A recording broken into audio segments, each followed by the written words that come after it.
ఉన్నాయి ఏ కాలంలో. ఇక్కడ ఒక మెసేజ్ ఉంది. ఏమని మెసేజ్? C1లో 1 లేక 2 లేక 3 లేక 4, 5 ఎంటర్ చేయమని చెప్తున్నది. సరే మనం ఎంటర్ చేద్దాం. 1 ఎంటర్ చేద్దాం. చూసిర్రా?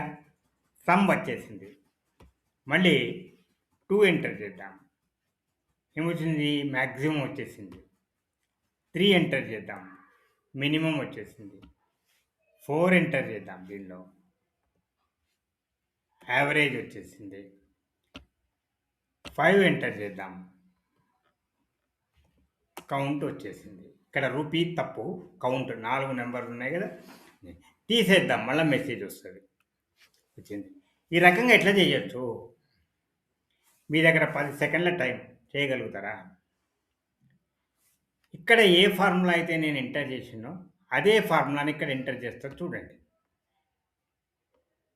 నేను ఆల్రెడీ కాపీ చేసి పెట్టిన. చాలాసేపు టైం తీసుకుంటుందని టైప్ చేయడానికి. ఎంటర్. చూసారా? అక్కడ ఏం లేదు కాబట్టి ఈ మెసేజ్ ఇక్కడ కూడా వచ్చేసింది. ఇక్కడ నేను 1 ఎంటర్ చేస్తా. చూసారా? సమ్ వచ్చేసింది. అదేవిధంగా 2 ఎంటర్ చేస్తా. మ్యాక్సిమం వచ్చేస్తుంది. ఇక్కడ ఏం ఫార్ములా ఉపయోగించిన? ఇఫ్స్ అనే ఫార్ములా. C1 అనే వాల్యూ ఏమి లేకపోతే ఆ మెసేజ్ 1 లేక 2 లేక 3 లేక 4 లేక 5 ఎంటర్ చేయి. దేనిలో? C1లో. ఒకవేళ 1 ఉన్నట్టయితే ఇక్కడ సమ్ అనే దాన్ని ఎగ్జిక్యూట్ చెయ్యి.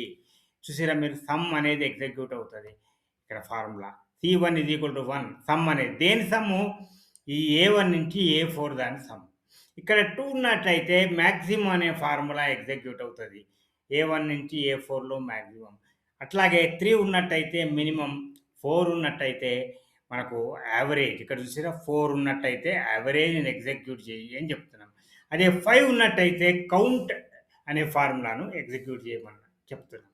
ఈ రకంగా మనము అక్కడ మల్టిపుల్ ఇన్పుట్స్ ఇచ్చి దానికి కరస్పాండింగ్ రిజల్ట్ను మనం తీసుకురావచ్చు IFS అనే ఫార్ములాతోని. ఇది మనకు చాలా ఉపయోగకరమైనది. కండిషన్